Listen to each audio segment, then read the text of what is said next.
ఇప్పుడు వృషభ రాశి గురించి తెలుసుకుందాం. ఈ రాశి వారికి కుటుంబ పరంగా చిన్న చిన్న సమస్యలు లాంటివి వారం ప్రథమార్థంలో ఉంటాయి. ఎందుకంటే ద్వితీయంలో ఉన్నటువంటి చంద్ర గురు కలయిక వలన చంద్రుడు ఏదైతే బుధ స్థానంలో ఉన్నారో దానివలన కుటుంబంలో సమస్యలు, అదేవిధంగా రావాల్సిన ధనం సమయానికి అందటంలో ఇబ్బందులు ఏర్పడటము, అదేవిధంగా ఆర్థికపరమైనటువంటి సమస్యలు, ఒత్తిడి లాంటివి ఎదుర్కోవాల్సిన పరిస్థితి ఏర్పడుతుంది.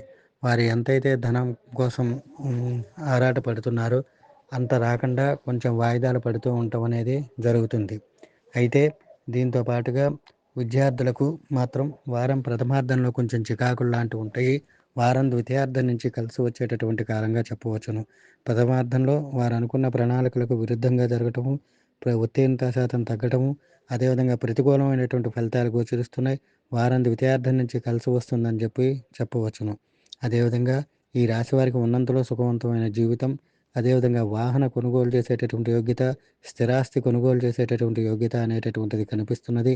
అదేవిధంగా ముఖ్యంగా వృత్తిపరంగా కూడా మంచి అభివృద్ధి వాటిలోకి పయనించటం, ఉద్యోగస్తులకు ప్రమోషన్లు, ఇంక్రిమెంట్లు లభించేటటువంటి అవకాశాలు ఎక్కువగా గోచరిస్తున్నాయి. తర్వాత ఈ రాశికి సంబంధించినటువంటి వారు ఏదైతే కొంచెం ప్రయాణాలు చేసేటప్పుడు తగు జాగ్రత్త వహించవలసి ఉంటుంది. దీంతో పాటుగా ఈ రాశికి సంబంధించినటువంటి వారు షేర్ మార్కెట్లో పెట్టుబడులు పెట్టే విషయంలో 1-2 సార్లు ఆలోచించి నిర్ణయం తీసుకోవాలి. తొందరపాటు అనేటటువంటిది పనికిరాదు. అదేవిధంగా ఎవరికి మధ్యవర్తిత్వం అనేటటువంటిది కూడా చేయకూడదు. దీనివలన ఏదేమైనా వారం ప్రథమార్థం కంటే వారం ద్వితీయార్థం నుంచి మంచి శుభ ఫలితాలు అనేటటువంటివి కనిపిస్తున్నాయి.